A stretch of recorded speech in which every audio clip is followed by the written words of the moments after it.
I quit sugar for 30 days, and this is what happened. Quitting sugar for 30 days was genuinely shocking, and it changed a lot more than just my weight. But to really get why, you need a picture of where I was a month ago. Constantly exhausted, living in a mental fog, and stuck in a craving cycle I just couldn't shake. Seriously, it felt like my own body was working against me. I'd wake up tired, chug coffee to power through the day, and then crash so hard in the afternoon only to do it all over again. My skin was a mess, my moods were a roller coaster, and I felt like I was running on fumes no matter how much I slept. So, I did something a little crazy. I decided to cut out all forms of added sugar for 1 whole month. And honestly, what happened to my body and my mind was something I never saw coming.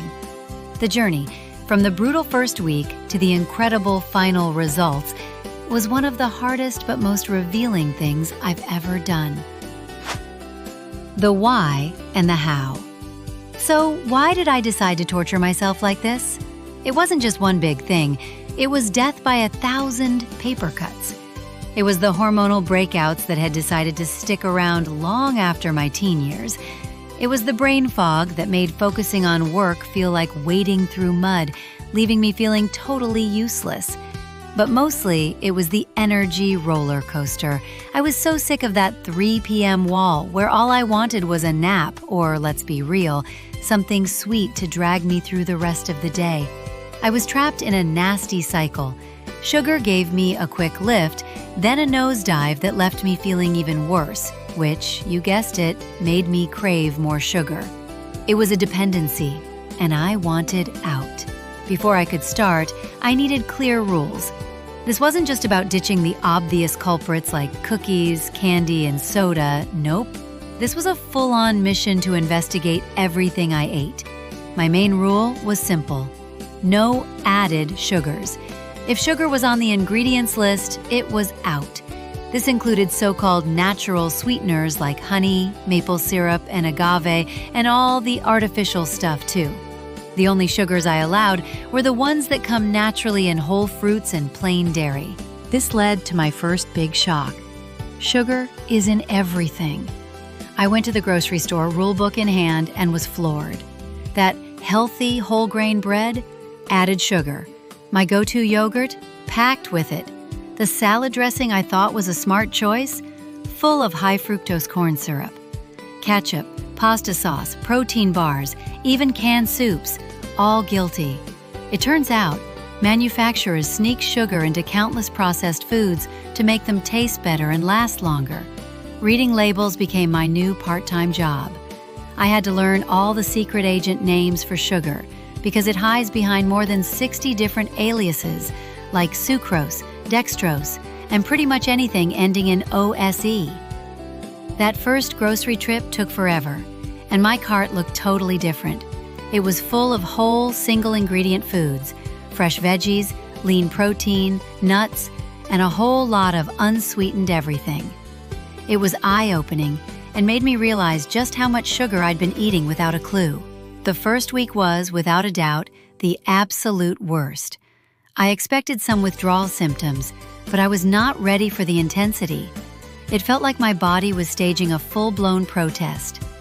The first couple of days were defined by a dull, throbbing headache that camped out right behind my eyes, a constant reminder of what I was denying myself. Then the fatigue hit, and I don't just mean I'm a little tired. This was a deep, bone-aching exhaustion that no amount of sleep could fix. My body was so used to running on quick hits of sugar that it had no idea what to do without them. I felt weak, sluggish, and totally drained. I think I took more naps that week than I have in the last 5 years just to make it through the day. Mentally, I was a mess. The brain fog I wanted to escape got way worse before it got better. I couldn't concentrate, felt spaced out, and struggled to form a coherent thought. But the worst part? The irritability. Every little thing set me off. This happens because sugar triggers dopamine, the reward chemical in your brain. When you cut off the supply, your brain chemistry goes haywire, leading to mood swings and anxiety. I was agitated, on edge, and had zero patience, And the cravings. Oh, the cravings. They were a relentless, all-consuming monster. It was like a constant scream in the back of my head for anything sweet. Breaking those ingrained habits, the afternoon snack, the little dessert after dinner, was mentally exhausting. This is usually where people give up, and I totally get why. It's a real withdrawal, with symptoms that tend to peak around the 3rd to the 5th day. My survival strategy was simple. I never let myself get too hungry, which would have made the cravings even stronger. I stocked up on protein and fiber, drank a ton of water, and just white-knuckled it, reminding myself why I'd started this in the first place. The journey. Week 2. The turning point. Just when I thought I couldn't take it anymore, something started to change.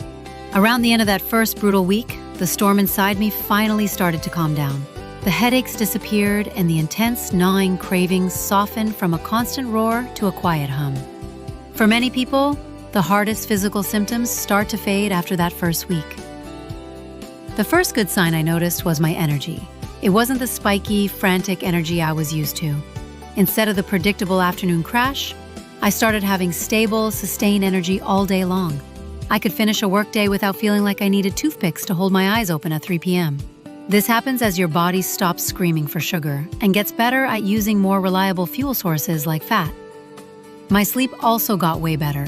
Before, I'd often wake up during the night. Now I was sleeping like a rock and waking up feeling genuinely refreshed. That was a total game changer. And the brain fog? It started to lift. It was like a cloud slowly dissolving in my mind. I could think more clearly, focus on my work for longer, and just felt sharper than I had in years. My mood stabilized too. The irritability and anxiety were replaced by a surprising sense of calm. This week was the turning point. It's when the benefits finally started to feel real and began to outweigh the struggle. I felt a sense of control I hadn't had before. I could walk past a bakery without feeling that desperate magnetic pull. It was incredibly empowering and gave me the motivation I needed to see this thing through. The worst was over and I was finally starting to feel the good stuff. It's been so cool to see how many of you are on your own health journeys.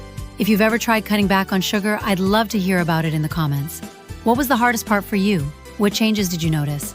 And hey, if you're finding this interesting and want to see more stuff like this, do me a huge favor and hit that subscribe button and turn on notifications.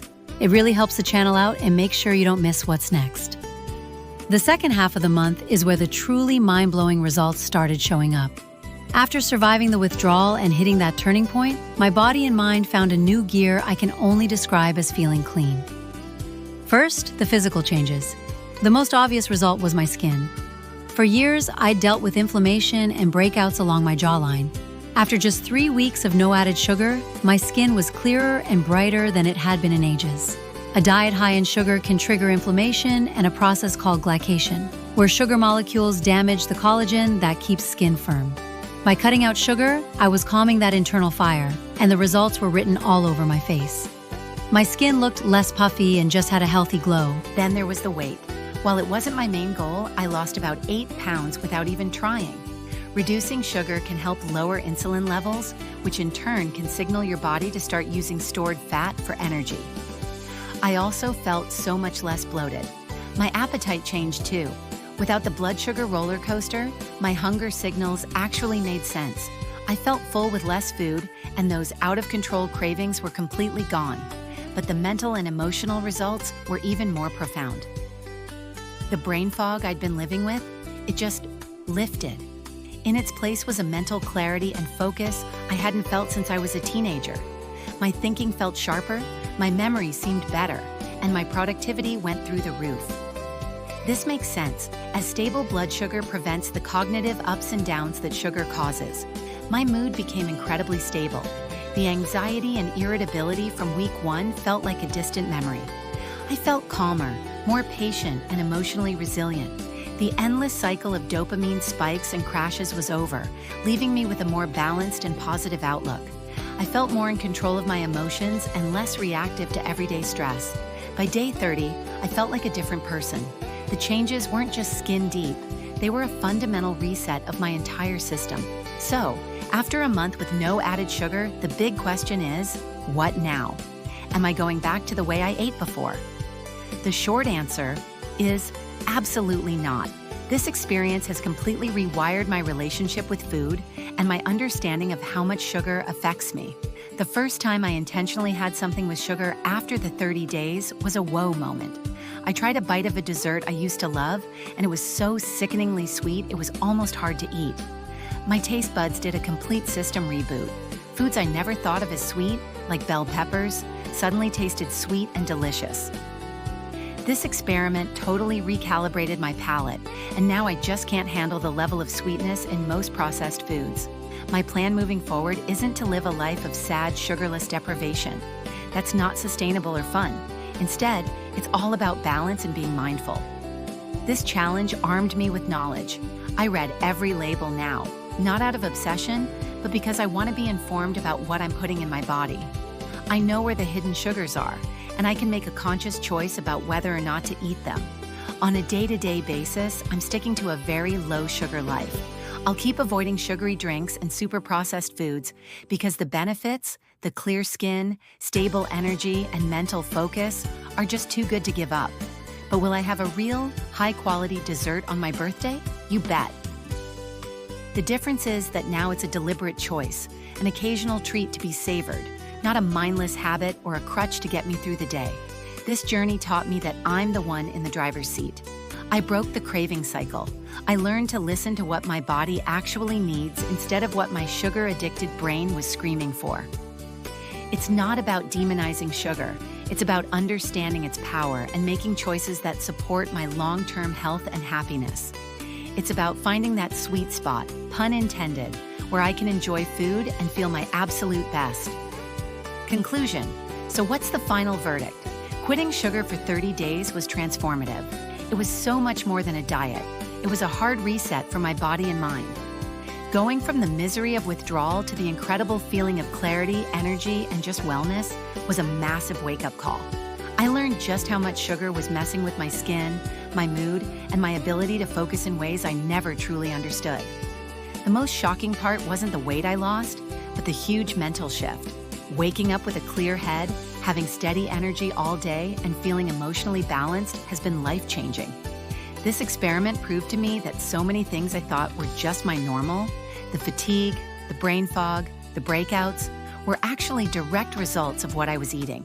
If you feel like you're stuck in a similar cycle, I really hope my story gives you a little insight, or maybe even some inspiration. It is definitely a challenge, but the benefits waiting for you on the other side are, in my experience, completely worth it. Thank you so much for watching and for coming on this journey with me. If you enjoyed this video or found it helpful, please give it a thumbs up and don't forget to subscribe for more. And I'll say it again, I really want to hear your stories or questions in the comments below. I'll see you in the next one.